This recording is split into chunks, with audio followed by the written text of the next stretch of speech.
بسم اللہ الرحمن الرحیم۔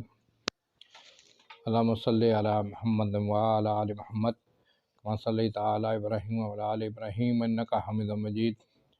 اللہم بارک علی محمد وعلی آل محمد کما بارکت علی ابراہیم وعلی آل ابراہیم انک حمید مجید۔ معزز سامعین اکرام، السلام علیکم ورحمۃ اللہ وبرکاتہ۔ عبدالرحمن امان سلسلہ سیرت النبی کے ساتھ آپ کی خدمت میں حاضر ہیں۔ سامعین اکرام، میری آپ سے درخواست ہے کہ سیرت النبی کے اس چینل کو زیادہ سے زیادہ سبسکرائب کر لیں۔ نبی پاک محمد مصطفیٰ صلی اللہ علیہ وسلم کی زندگی کے واقعات انشاءاللہ آپ تک پہنچتے رہیں گے۔ حضرت اس سے پہلے پچھلی ویڈیو میں نے خطبات نبی صلی اللہ علیہ وسلم بیان کیے تھے۔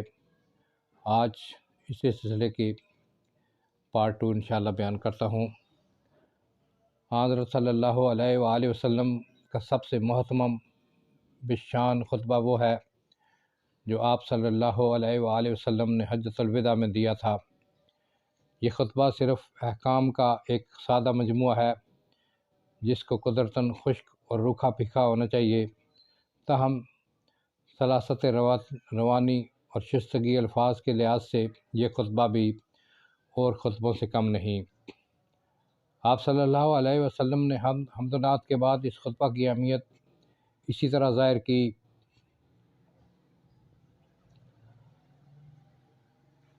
فرمایا، لوگو سنو، کیونکہ شاید میں اس سال کے بعد اس جگہ، اس مہینہ میں، اس شہر میں تم سے نہ مل سکوں۔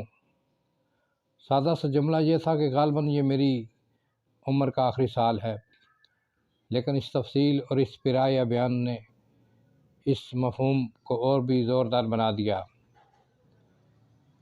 آپ نے فرمایا کہ مسلمانوں کی عزت، آبرو، جان و مال سب مسلمانوں پر حرام ہے۔ مطلب کو اس بلیغ طریقہ سے ادا کیا۔ فرمایا، کیا جانتے ہو کہ یہ کون سا دن ہے؟ لوگوں نے کہا، خدا اور رسول کو اس کا علم ہے۔ آپ صلی اللہ علیہ وسلم نے فرمایا، یہ یوم الحرام ہے۔ کیا جانتے ہو یہ کون سا شہر ہے؟ لوگوں نے کہا، خدا اور رسول صلی اللہ علیہ وسلم کو علم ہے۔ آپ نے کہا، بلد الحرام ہے۔ کیا جانتے ہو کہ یہ کون سا مہینہ ہے؟ لوگوں نے کہا، خدا اور رسول کو اس کا علم ہے۔ آپ صلی اللہ علیہ وسلم نے فرمایا، شہر حرام ہے۔ اس طرح سب لوگوں کے دل میں اس دن، اس مہینہ اور شہر کی حرمت کا خیال تازہ ہو گیا، تو آپ نے اصل مقصود بیان کیا۔ فرمایا، خدا نے تمہارا خون، تمہارا مال، تمہاری آبرو تم پر اس مہینہ میں، اس شہر میں، اس دن کی حرمت کی طرح حرام کیا ہے۔ میرے بعد کافر نہ ہو جانا کہ تم میں ہر ایک دوسرے کی گردن مارے۔ آپ نے ان الفاظ میں مساوات کی تعلیم دی۔ فرمایا، تمہارا خدا ایک، تمہارا باپ ایک، تم سب آدم کی اولاد ہو، اور آدم مٹی سے بنے تھے۔ خدا کے نزدیک تم میں شریف تر وہ ہے جو زیادہ پرہیزگار ہے۔ عرب کا عام ذریعہ معاش غارت گری تھا، لیکن شہر حرام کے 4 مہینے وہ لوگ بیکار نہیں رہ سکتے تھے، اس لیے ان مہینوں کو ادل بدل کرتے تھے، جس کو نسیء کہتے تھے۔ قرآن مجید نے اس کی ممانعت کی۔ نسیء کفر میں اضافہ کرتا ہے۔ آپ نے اپنے خطبہ میں اس کا اعلان ان الفاظ میں فرمایا، زمانہ ہر پھر کے پھر اسی مرکز پر آ گیا جیسا کہ اس دن تھا جب خدا نے آسمان اور زمین کو پیدا کیا تھا۔ ان حیثیتوں کے علاوہ آپ کی حیثیت ایک معلم اور واعظ کی تھی۔ سادہ الفاظ، واضح جملے اور مختصر ترکیبوں سے مطالب کو ذہن نشین کرنا پڑتا ہے۔ حضرت صلی اللہ علیہ وسلم نے اس حیثیت سے جو خطبے دیے وہ تمام تر اسی قسم کے ہیں۔ مدینہ آ کر سب سے پہلا فقرہ جو زبان مبارک سے نکلا یہ تھا، لوگو اسلام پھیلاؤ، کھانا کھلایا کرو، نماز پڑھا کرو، جب لوگ سوتے ہیں جنت میں سلامتی کے ساتھ داخل ہو جاؤ گے۔ مدینہ میں جو سب سے پہلا جمعہ آیا، آپ صلی اللہ علیہ وسلم نے پڑھا ہے، اس جمعے کا خطبے میں آپ نے ارشاد فرمایا، خطبہ دیا، حمد و ثنا کے بعد اے لوگو اپنے لیے پہلے سے سامان کر لو، تم کو معلوم ہو جائے گا کہ خدا کی قسم تم میں سے ایک جب اپنی ہوش و واس کھو چکے گا اور اپنی بکریوں مال و دولت کو چھوڑ جائے گا جن کا کوئی نگہبان نہ ہوگا، پھر خدا اس کے لیے بیچ میں نہ کوئی ترجمان ہے نہ دربان ہے، نہ روکے گا، اس سے کہے گا کہ کیا تیرے پاس میرا فرستادہ میرا پیغام نہیں پہنچایا اور میں نے تم کو دولت نہیں دی اور حاجت سے زیادہ نہیں عطا کیا، تو تم نے اپنے لیے پہلے سے کیا سامان کیا۔ اس وقت وہ بندہ دائیں بائیں دیکھے گا تو اس کو کچھ نظر نہیں آئے گا، اپنے سامنے دیکھے گا تو جہنم کے سوا اس کو کوئی چیز نظر نہیں آئے گی۔ بس جس کو قدرت ہو وہ اپنے کو اس آگ سے بچائے، گو چھوہارے کے ایک ٹکڑے ہی سے کیوں نہ ہو۔ کسی کے پاس یہ بھی نہ ہو تو ایک اچھی اور خوش اخلاقی کی بات ہی سے کیونکہ اس نیکی کا بدلہ 10 گنا بلکہ 100 گنا دیا جائے گا۔ تم کو سلامتی اور اس کی رحمت و برکت نازل ہو۔ صحیح مسلم بروایت صحیح ہے۔ اس کے بعد دوسری دفعہ آپ نے خطبہ دیا اور فرمایا، خدا کی حمد ہو، میں خدا کی حمد کرتا ہوں اور اس کے دامن میں ہم اپنی نفس کی برائیوں اور اپنے اعمال کی خرابیوں سے پناہ چاہتے ہیں۔ جس کو خدا ہدایت دے اس کو کوئی گمراہ نہیں کر سکتا، اور جس کو وہ ہدایت نہ دے اس کی کوئی رہنمائی کرنے والا نہیں۔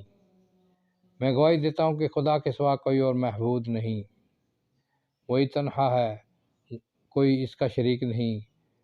بہترین کلام خدا کی کتاب ہے۔ کامیاب ہوا وہ جس کے دل کو خدا نے اس سے آراستہ کیا اور اس کو کفر کے بعد اسلام میں داخل کیا، انسانوں کی باتوں کو چھوڑ کر خدا کے کلام کو پسند کیا، کیونکہ خدا کا کلام سب سے زیادہ بہتر اور سب سے زیادہ پر اثر ہے۔ جس کو خدا دوست رکھتا ہے تم بھی اسے دوست رکھو اور خدا کو دل سے پیار کرو اور اس کے کلام اور ذکر سے کبھی نہ تھکو اور تمہارے دل اس کی طرف سے سخت نہ ہوں، پس خدا ہی کو پوجو اور کسی کو اس کا ساجی شریک نہ بناؤ، اور اس سے ڈرو جیسا کہ اس سے ڈرنے کا حق ہے، اور خدا سے سچی بات کہو اور آپس میں ایک دوسرے کو ذات الہی کے واسطہ سے پیار کرو۔ خدا اس سے ناراض ہوتا ہے کہ کوئی اپنے عہد کو پورا نہ کرے۔ تم پر خدا کی سلامتی اور رحمت اور برکت نازل ہو۔ ایک دفعہ حضرت صلی اللہ علیہ وسلم نے خطبہ دیا جس میں صرف 5 باتیں بیان کی۔ فرمایا، ہاں خدا سوتا نہیں اور نہ سونا اس کی ذات کی شایان نشان ہے، وہی قسمت کو پست و بلند کرتا ہے، رات کے اعمال اس کو دن سے پہلے پہنچ جاتے ہیں اور دن کے اعمال رات سے پہلے، خدا کا پردہ نور ہے۔ جمعہ کے خطبہ میں عموماً زہد و رقاق، حسن اخلاق، خوف قیامت، عذاب قبر، توحید و صفات الہی بیان کرتے تھے۔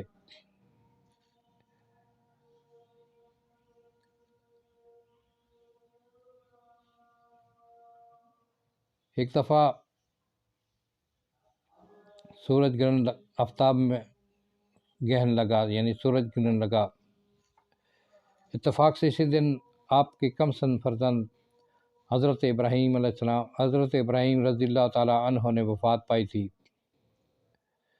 منظومات عرب کے مطابق لوگوں نے کہا کہ یہ گہن اسی لیے لگا ہے۔ آپ صلی اللہ علیہ وسلم نے اس موقع پر حسب ذیل خطبہ دیا۔ فرمایا، حمد و ثنا کے بعد لوگوں، آفتاب اور مہتاب خدا کی 2 نشانیاں ہیں، وہ کسی کے مرنے سے تاریک نہیں ہوتے۔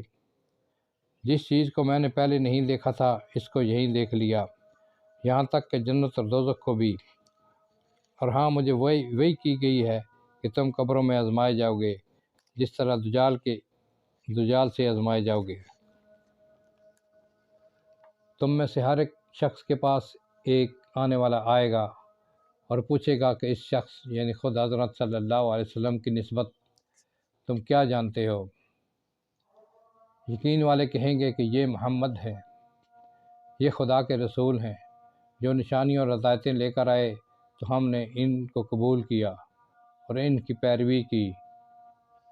اور متشکک کہیں گے، یعنی کہ جن کو شک ہوگا، جو شک میں ہوں گے، کہیں گے کہ میں نہیں جانتا، لوگوں کو جو کہتے سنا کہہ دیا، میرے سامنے وہ تمام مقامات پیش ہوئے جن میں تم داخل ہوگے، تاکہ اگر میں چاہتا تو اس کا پھل توڑ لیتا، یعنی جنت دکھائی گئی، اور لیکن میرے ہاتھ رک گئے۔ دوزخ میرے سامنے رونما کی گئی، اس میں ایک عورت کو دیکھا جس کو صرف اسی لیے سزا دی جا رہی تھی کہ اس نے ایک بلی کو باندھ رکھا تھا، نہ اس کو خود کھانے کو دیتی تھی اور نہ چھوڑتی تھی کہ وہ زمین کی گری پڑی کوئی چیز کھا لے۔ میں نے دوزخ میں ابو ثمامہ عمرو بن مالک کو دیکھا جو اپنی آنتیں آگ میں گھسیٹ رہا تھا، تو یہ وہ لوگ تھے جو کہتے تھے کہ احتاب اور محتاب میں کسی بڑے آدمی کی موت سے گہن لگتا ہے، حالانکہ وہ تو خدا کی دو نشانیاں ہیں۔ جب تم گہن کو دیکھو تو نماز کے لیے کھڑے ہو جاؤ تاکہ وہ صاف ہو جائے۔ اسی طرح بدعت اور دین میں نئی باتوں کو شامل کرنے کے لیے خطبہ دیا، فرمایا صرف دو باتیں ہیں، قول اور عملی طریقہ، یعنی نبی پاک صلی اللہ علیہ وسلم کا قول اور ان کا عملی طریقہ، یہی سنت ہے۔ تو عمدہ کلام خدا کا کلام ہے اور عمدہ طریقہ محمد صلی اللہ علیہ وسلم کا طریقہ ہے۔ خبردار، مذہب میں نئی باتوں سے بچو، نئی باتیں بدترین چیزیں ہیں، ہر نئی بات بدعت ہے اور ہر بدعت گمراہی ہے۔ تم کو درازی عمر کا خیال نہ پیدا ہو کہ تمہارے دل سخت ہو جائیں، اور جو چیز آنے والی ہے وہ قریب ہے، اور وہ چیز ہے جو آنے والی نہیں۔ بدبخت اپنی ماں کے پیٹ میں بدبخت ہوتا ہے، خوش نصیب وہ ہے جو غیر سے معزت حاصل کرے۔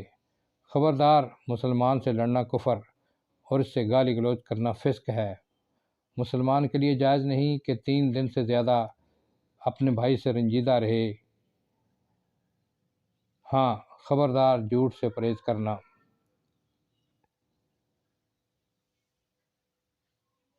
خطبات نبوی اتنے اثر انگیز ہوتے تھے، خطبات نبوی تاثیر اور وقت انگیزی میں در حقیقت معجزہ الہی تھے، پتھر سے پتھر دل بھی ان کو سن کر چند لمحوں میں موم ہو جاتے تھے۔ سامعین کرام، آج کی ویڈیو میں یہیں پر ختم کرتا ہوں۔ السلام علیکم ورحمۃ اللہ وبرکاتہ۔